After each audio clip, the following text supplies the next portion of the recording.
ชาวอากาศทุกท่านและผู้อาวุโสชาวอากาศที่มาร่วมในวันนี้รวมทั้งนักวิชาการนักเขียนเจ้าของลิขสิทธิ์โดยเฉพาะอย่างยิ่งสื่อมวลชนทุกๆแขนงนะครับอาคา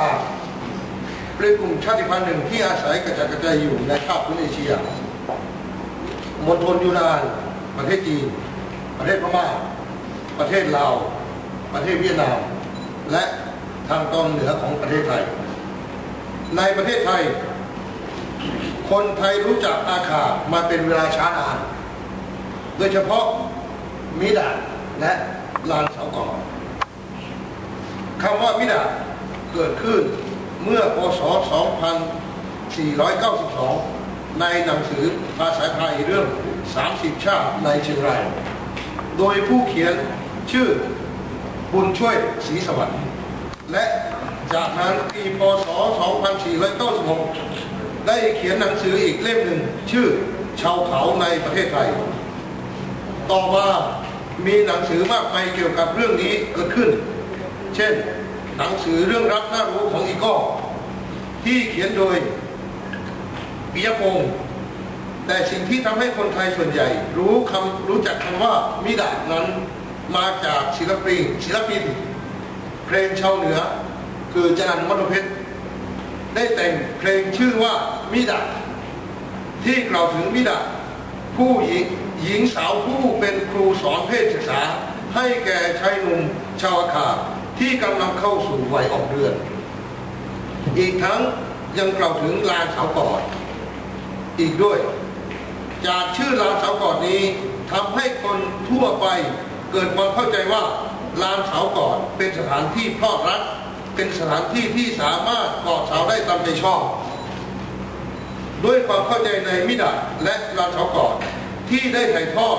ตอกย้ำซ้ำทวนตามสื่อต่างๆทั้งบทเพลงหนังสือ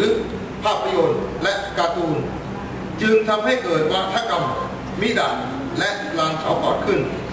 ซึ่งทำให้เกิดผลกระทบในเชิงลบลดทอนศักดิ์ศรีความเป็นมนุษย์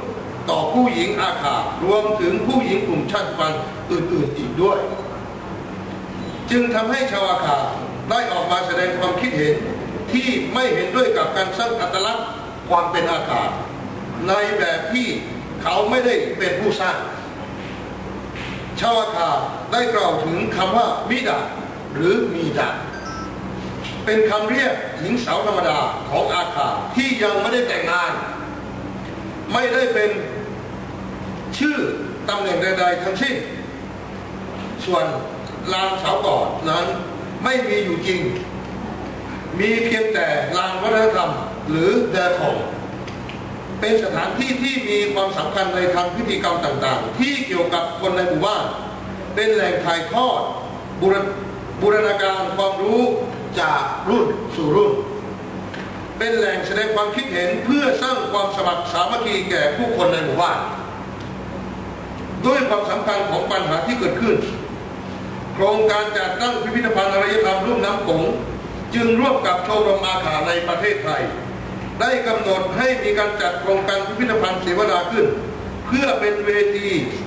นำเสนอประเด็นทางด้านชาติพันธุ์อันนำไปสู่การแลกเปลี่ยนความรู้ความคิดเห็นและไขปมวัฒกรรมมิดาและลานเสากอดอันก่อให้เกิดการกระตุ้นให้ตระหนักถึงวัฒนธรรมและความเป็นชาวอาคาโดยผ่านการเสวนาเรื่องมายาคติอาคาในสังคมไทยไครปมมิดาและลานเสากอดจึงเป็นประตูอีกบานหนึ่งที่ช่วยทำให้เราเข้าใจถึงสิ่งที่เกิดขึ้นและความเปลี่ยนแปลงในบริบทปัจจุบันของชาวอาคาสิ่งเหล่านี้เป็นสิ่งสำคัญที่จะทำให้เกิดองค์ความรู้ใหม่ๆแก่วงวิชาการได้ดังนั้นเรื่องราวด้านเพศศึกษาของอาคาโดยเฉพาะที่ว่าด้วยมิดาและลานเสากอดนั้นจึงเป็นเพียงจินตนาการของผู้เขียนสารคดีและบทเพลงเท่านั้นมิดาซึ่งเป็นแม่ครูชำนาญโลกีสอนลีลารักแก่ชายหนุ่มนั้น จึงไม่เคยมีอยู่ในสังคมของอาขาจริง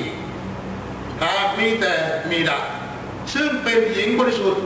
ผู้เตรียมความพร้อมเพื่อจะทำหน้าที่เมียและแม่ของตนกาลาเซอร์ที่ไม่ใช่ลานเสากอดและเสากอดและลานเสากอดที่ไม่ได้มีไว้กอดสาวมีเพียงแต่แดของและคือลานประเพณีที่ชายหญิงมารวมกันร้องเพลงเต้นรำขับกล่อมหมู่บ้าน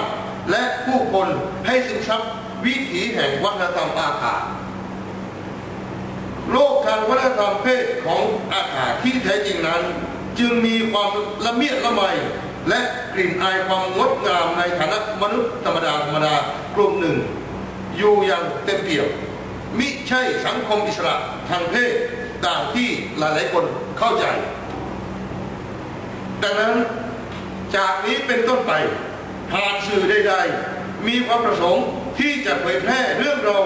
ของมิดะและลานเสากอดก็ให้ถือการแถลงข่าวนี้เป็นหลักและหาก